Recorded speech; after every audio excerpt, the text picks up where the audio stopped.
towards the ending, that what we were doing in the last class was like, after several attempts that he has he fails, no, he continuously fails for like having succeeded to reach the Blackwell's Island, where he has decided to spend his some couple of months, that's the winter months, because he is shelterless. So he decides, so he is trying, actually is longing, and his desire is to reach the Blackwell's Island, that is a jail for the convicts. Okay, so in order to reach there, there is also a lot of there are obstacles for him. He wants to reach to the jail to be as a criminal, but he is failing so many times. Okay, now what happens at the end, when the umbrella, the like robbing of an umbrella also fails. Now he is broken hearted. Okay, so what, at length Soapy reached one of the avenues to the east, where the glitter and turmoil was but faint. He set his face down his toward Madison Square, for the homing instinct survives even when the home is in a park bench. Now he remembers the bench, no, Madison Square. That's a park, public place where he used to pass almost his summers. Okay, so he's believing that he is meant only for that purpose. He is only meant for that. That much is the height of his reaching. Okay, he cannot overcome that, he's thinking. But on an unusually quiet corner, Soapy came to a standstill. But he is walking, all of a sudden he is stopping, he's giving lot of thinking, because he's broke, I said he's broken hearted as well, because of his continuous failure. No, here was an old church, quaint and rambling and gabbled. So what happened, while he was passing through the street, he passed through a old church. There was an old church, so he paused there. He was just standing, and then he was looking towards the church. Okay, though one violin strained window, a soft lighted cloud, where no doubt the organist loitered over the keys. So what happened, he was just standing nearby the gate of this, you can see in the picture itself, this is the church, and here is Mr. Soapy. Okay, he's just standing in front of the church, and what he's seeing, there is a window. Okay, from window what he sees is, there is a man inside, who is playing a playing a violin. Okay, violin he is playing, and then it's a very soft music that comes, and he's just standing and listening to that music, and there is a small beam of light that is glowing also. Okay, which is coming from the church. Now when no doubt, okay, so what, for there drifted out to Soapy's ears sweet music that caught and held him transfixed against the convolutions of the iron fence. What happened, that this this sound echoed, and it almost reached to Soapy's ears. Now he is unable to move from there, because he is mesmerized by the sound created from the church. Okay, that soft music, now it arouses inside something. Now we'll come to know what it is. So moon was above, lustrous and serene, vehicles and pedestrians were few.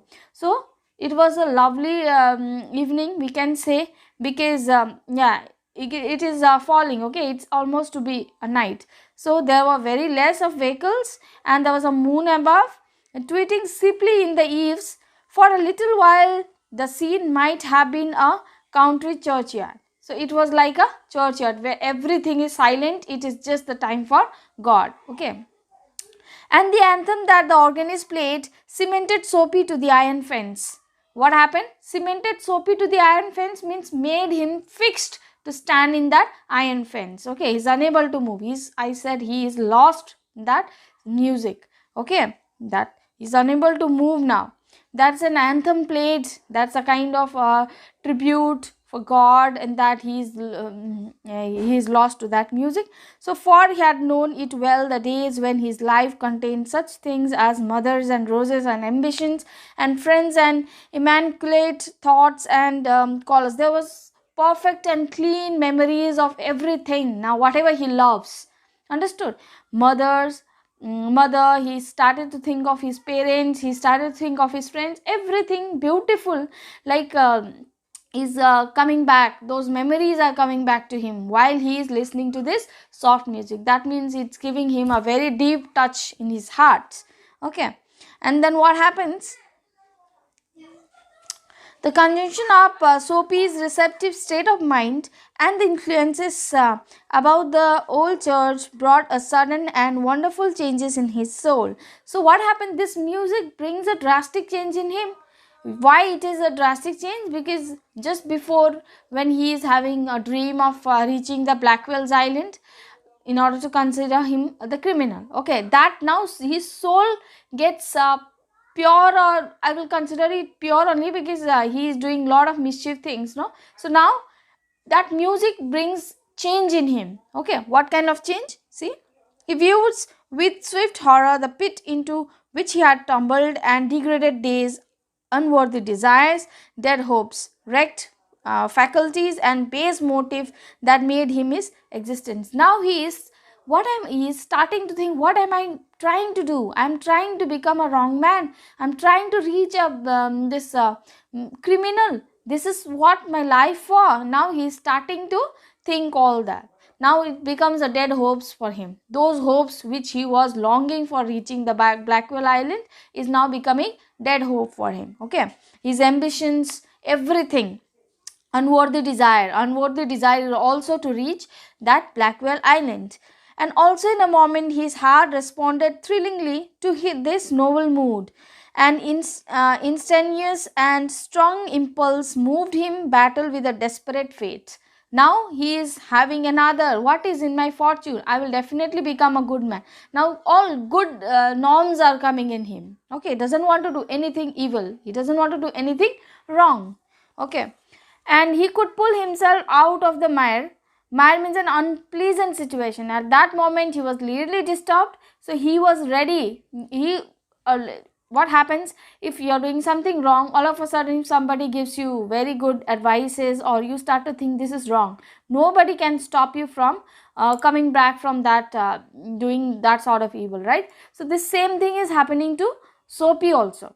Okay, he would conquer the evil that had taken possession on him. Yes, evil is reaching the Blackwell's Island. Now he had that power. He was possessed to do some sort of evil, but now he is transformed into a good man. He is transformed into a good person. So where he is coming back from his evil act. Okay, he was comparatively young, yet he would recurrent his old eager ambitions and pursue them without faltering. Now he started to think that his age is not or age is not a boundary. He started to think that there are a lot of desires that I had, like working to be a job person, okay, the working person, and lot of ambitions usually a person has. Now he is thinking that it's not late. Okay, I can do a start a new beginning. So he is thinking that I will work in a decent manner, I will have a very good life, I will not do any sort of evil to achieve any kind of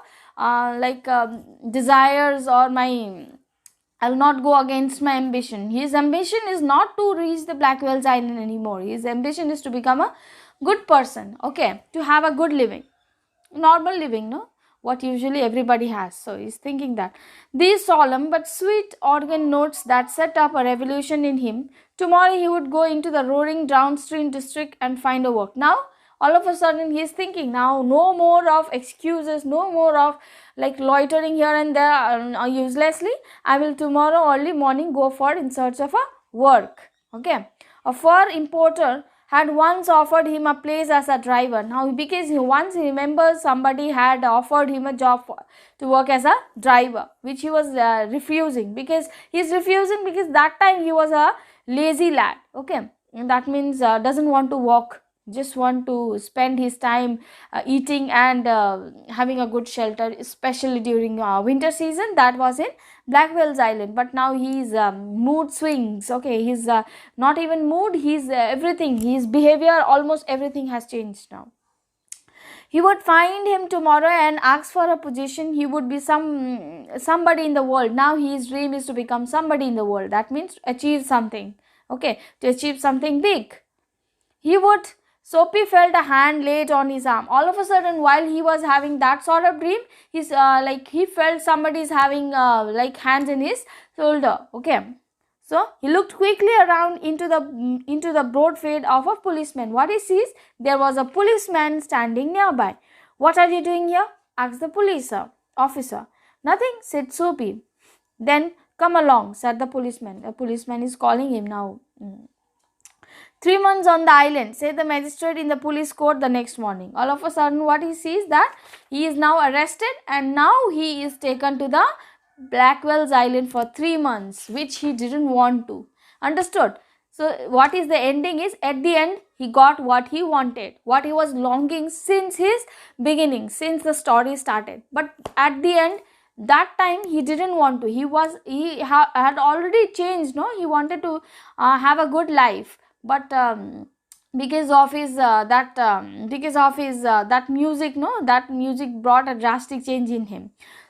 He doesn't value that dream anymore. So this is what we were talking about, the story, that whenever we desire something and when we don't get it on time, that desire is that thing, or that stays unvaluable for us.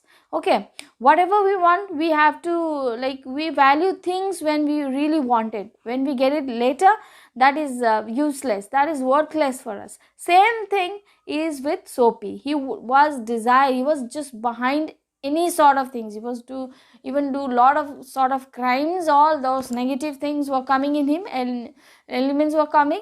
So at the end, when he thought of changing himself, that time the policeman is catching him and telling him that he will be taken to the Blackwell's Island for 3 months. So this is the story, okay, about Cobb and the Anthem. So the notes for this will be given by tomorrow, and then we'll proceed towards the next chapter. Okay, thank you, children.